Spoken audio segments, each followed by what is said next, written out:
Bueno, descripción de la deformación.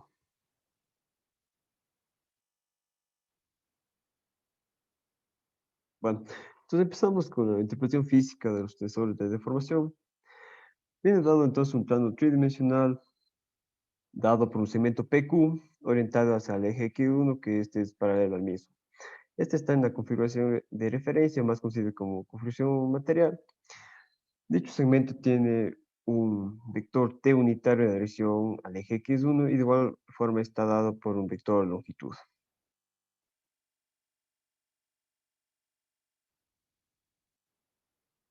Bueno, entonces empezamos, en este caso, para conocer el segmento P'Q', que está dado por el tensor material de la deformación. Ellos tienen tanto sus componentes longitudinales como sus componentes transversales. Entonces el estiramiento está dado por la fórmula raíz de 1 más 2 por el vector unitario de la dirección material, por el tensor material de la deformación y por el vector unitario con dirección material.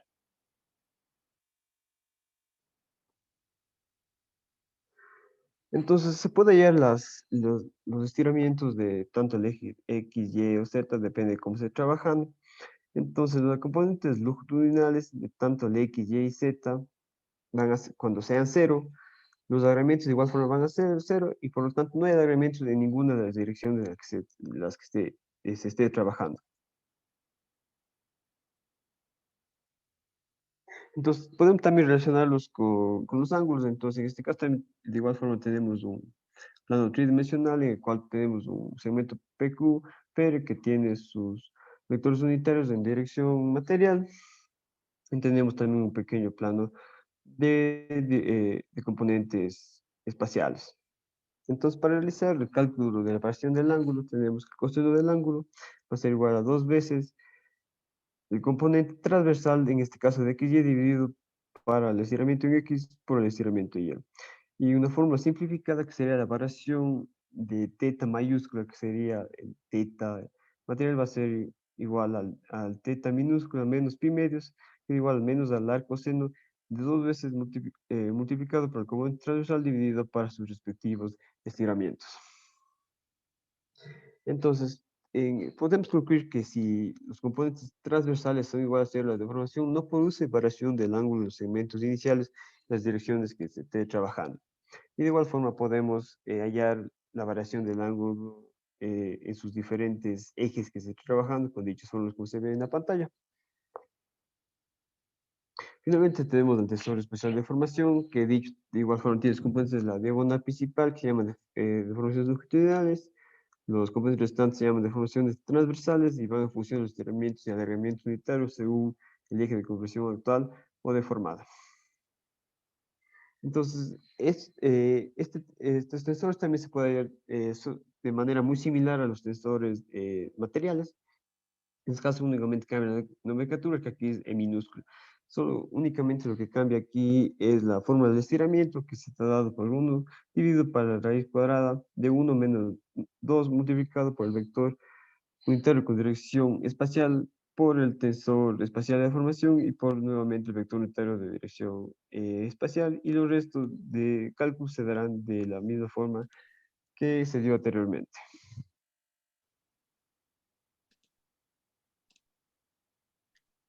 Como ya conocemos, la ecuación de Green-Lagrange guarda una información muy importante, pues nos ayuda a obtener las deformaciones a partir de los desplazamientos.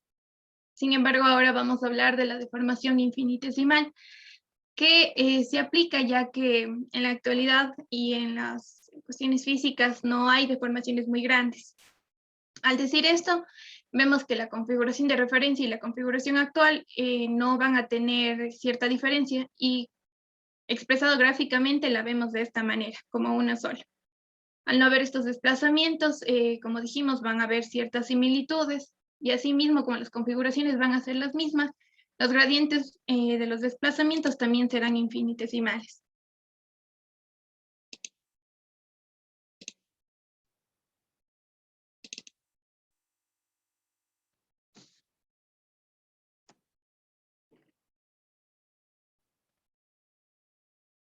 Ahora hablaremos de los tensores de deformación. y especialmente del tensor de deformación infinitesimal.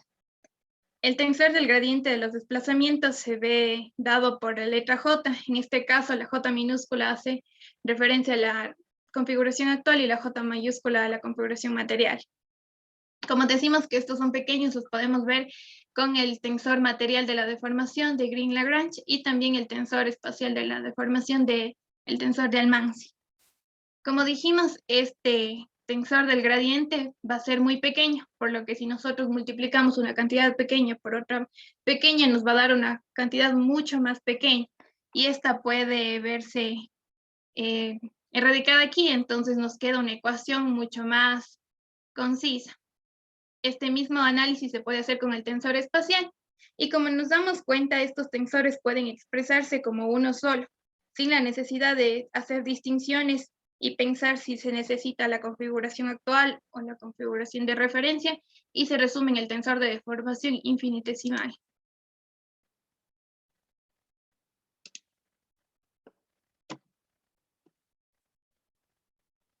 Una de las propiedades de este tensor es que es simétrico, y esto qué quiere decir, que si nosotros sacamos la transpuesta va a ser igual a su mismo tensor. Y aquí lo podemos ver mediante algunas propiedades, sacando la transpuesta de cada uno de sus elementos. También podemos ver que los componentes de dicho tensor también van a ser pequeños, al ser estos infinitesimales. En el ejemplo que vamos a presentar a continuación, hablaremos de esta propiedad que vimos anteriormente.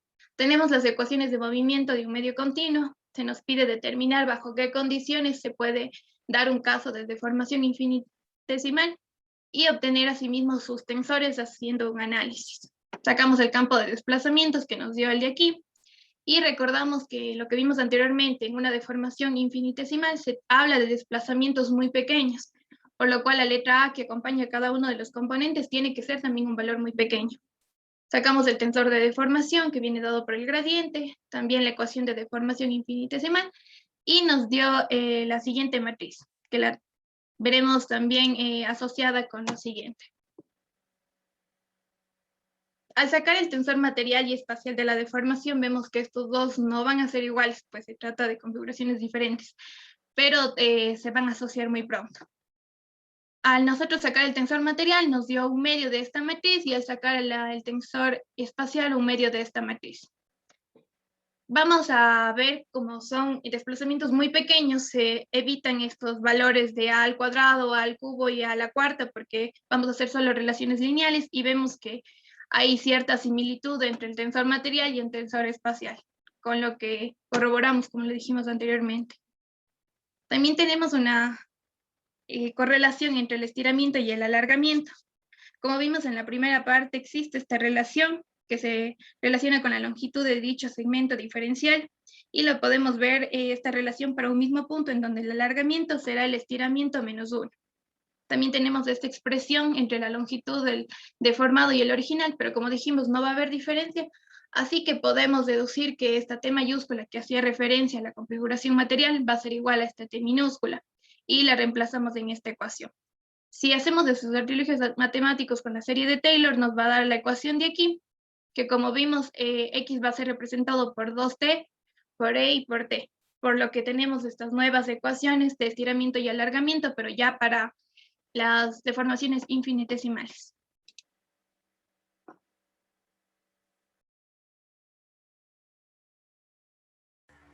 Hablaremos de la interpretación física de las deformaciones infinitesimales. Sabiendo que el tensor de deformaciones infinitesimales se establece como esta matriz, en donde los componentes de la diagonal principal se le conoce como deformaciones longitudinales, se le da una explicación física en la cual se determina que es el alargamiento unitario en la dirección de cada uno de los ejes coordinados. Para su demostración, se tomará un segmento diferencial dentro de la configuración referencial, sea este PQ. De aquí además tomaremos el estiramiento y el alargamiento unitario en la dirección del eje coordenado X con un vector unitario T. Con ello se obtiene que el estiramiento va a ser igual a la siguiente composición, pero recordando que el alargamiento unitario siempre es igual al estiramiento menos 1, se logra la igualdad. Por otro lado, el resto de componentes parten de los segmentos diferenciales PQ y PR, en el cual se ubican dentro de las coordenadas XY y entre ellas un ángulo θ de denominación de valor pi medios, como hemos visto. Además, aplicando la fórmula del incremento de angular, al momento de generar los procesos de cambio, se estipula que esta componente resulta ser el semi-incremento negativo del ángulo producido por la deformación de este mismo entre dos segmentos diferenciales, que llegase a ser lo mismo representado de la siguiente forma. La componente epsilon sub xy va a ser igual a menos un medio el incremento del ángulo en la componente xy, y lo mismo para el resto de componentes. Por lo tanto, si las deformaciones longitudinales llegasen a ser mayores a 0, existe un aumento de longitud de dichos segmentos diferenciales en la configuración referencial. Las deformaciones ingenieriles y el vector de deformaciones ingenieriles. En la ingeniería es común usar una denominación particular para las componentes del tensor de deformación infinitesimal. Esta es la notación ingenieril y su nomenclatura se resalta a continuación. De aquí que las componentes que no forman parte de la diagonal principal se le denominan deformaciones tangenciales o de cizalladura y están expresadas con la letra gamma. Pero físicamente se las puede interpretar como los decrecimientos de los correspondientes ángulos orientados en la dirección de uno de los ejes de coordenados de referencia. Por lo tanto, se puede decir que si estas deformaciones tangenciales son mayores a 0, entonces los ángulos se van cerrando con el proceso de deformación. Además, se puede usar un artilugio basándonos en la simetría del tensor de deformación infinitesimal para trabajar únicamente con las 6 componentes distintas de dicho tensor, para así formar el vector denominado vector de deformaciones ingenieriles, el cual se encuentra definido por un vector columna que lo compone las deformaciones longitudinales y las deformaciones tangenciales. Vamos una vez más a verificar la variación del ángulo entre dos segmentos diferenciales en una deformación infinitesimal, sabiendo pues que tomaremos en cuenta el carácter infinitesimal de la deformación, con lo cual vimos que todos los vectores unitarios en las respectivas configuraciones se van a igualar, con lo que al momento de generar los cambios, el ángulo que se encuentra entre estos dos segmentos va a ser el mismo al momento de generarse los cambios. Por ende, se puede comprobar mediante la elección aleatoria de dos segmentos diferenciales, sea este PQ y PR, en la configuración de referencia con un ángulo θ, se podría determinar que al ser θ espacial igual a θ material más este incremento, y con la fórmula del coseno analizado previamente, dadas las condiciones infinitesimales, se lograría llegar a una igualdad en el incremento en el que las composiciones materiales y estacionarias se igualan.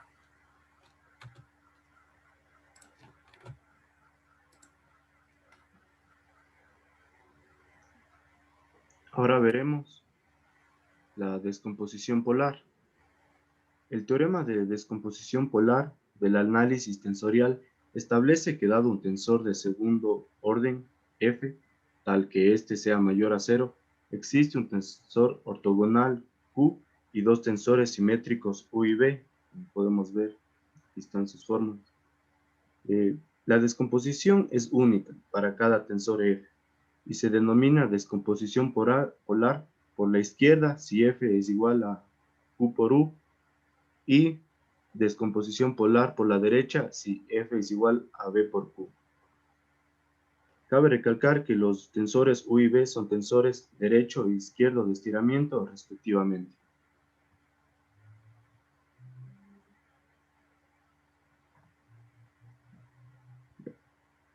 Cabe recordar que para próximas ecuaciones tenemos que tener bien establecido el desarrollo de las series de Taylor. En este caso del tensor raíz de 1 más x, en donde x es igual a 0, y aquí vemos la resolución de este mismo, y otro que va a ser de 1 más x elevado a la menos 1, en donde x vuelve a ser igual a 0 y podemos ver aquí la resolución de este.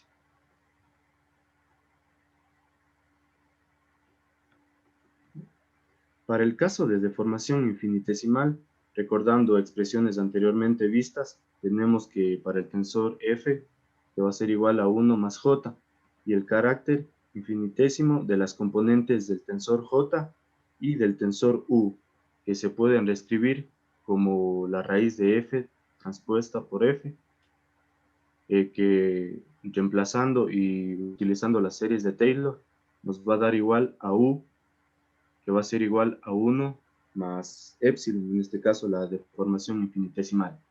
De la misma forma, debido al carácter infinitesimal de las componentes de la deformación, tenemos que u inversa va a ser igual a 1 más epsilon elevado a la menos 1. Nuevamente, gracias a las series de Taylor, desarrollando esto, tenemos que u inversa va a ser igual a 1 menos 1 medio de j más j transpuesta. Esto va a ser igual a epsilon. A continuación, vamos a ver ahora con q, que como ya vimos anteriormente, va a ser igual a f por u inversa, reemplazando las ecuaciones, y de nuevo con ayuda de las series de Taylor, tenemos que q va a ser igual a 1 más omega, que esto define el tensor infinitesimal de rotación omega. Sin embargo, este tensor omega es un tensor antisimétrico, y ya veremos algunas propiedades más adelante. Tensor infinitesimal de rotación. Bueno, primero vamos a definir el operador gradiente antisimétrico, que se define por esta ecuación, y vamos a ver otra manera de definir el vector infinitesimal de rotación omega, que va a ser un medio que multiplica j menos j transpuesta. Esto nos da igual al operador gradiente antisimétrico por el vector u. Y omega tiene subíndices ji que van desde 1 hasta 3. Bueno, como recalcamos que el tensor omega es un tensor antisimétrico, en consecuencia de esto tendremos los términos nulos en su diagonal principal. Y ahora en el contexto de pequeñas rotaciones, el tensor omega es un tensor que caracteriza la rotación q igual a 1 más omega, como ya vimos anteriormente. Y de esto podemos extraer el denominado vector infinitesimal de rotación θ, que va a tener las componentes T1 hasta T3, reemplazándolas con los valores de omega, y desarrollando la matriz tenemos que va a ser igual a un medio de la gradiente por el vector u. Ahora vamos a ver un ejemplo de la aplicación del producto vectorial y escalar con el vector r. Bueno, los resultados de aplicar escalarmente el tensor de rotación infinitesimal omega y aplicar vectorialmente el vector de rotación infinitesimal θ a un vector cualquiera r, nos da como resultado dos matrices iguales, con lo que esto nos da unas características que vamos a ver a continuación. Bueno, este vector va a ser ortogonal al vector r, dado que es el producto vectorial en el que interviene r. Su módulo es infinitesimal, puesto que θ lo es. Y si a este vector sumamos r a ambos lados de la ecuación, podría considerarse el resultado de aplicar una rotación θ al vector r. Podemos observar en la imagen. Ahora, si consideramos un segmento diferencial de x en el entorno diferencial de una partícula P en la configuración de referencia, esta misma deformación transforma dx, que va a ser igual a f por dx. Reemplazamos y nos va a quedar igual a e epsilon por dx, que esta representa la deformación, más 1 más omega por dx, que va a presentar la rotación. Esta ecuación caracteriza el movimiento relativo a una partícula en un entorno diferencial como la suma de dos características que vamos a ver. La primera es la deformación propiamente dicha, caracterizada por epsilon, y la segunda es la rotación caracterizada por omega, que mantiene ángulos y distancias. En este gráfico podemos ver el segmento PQ en un tiempo t igual a TO, que se transforma a P', a Q' en un tiempo igual a T y que sufre cierta deformación y cierta rotación.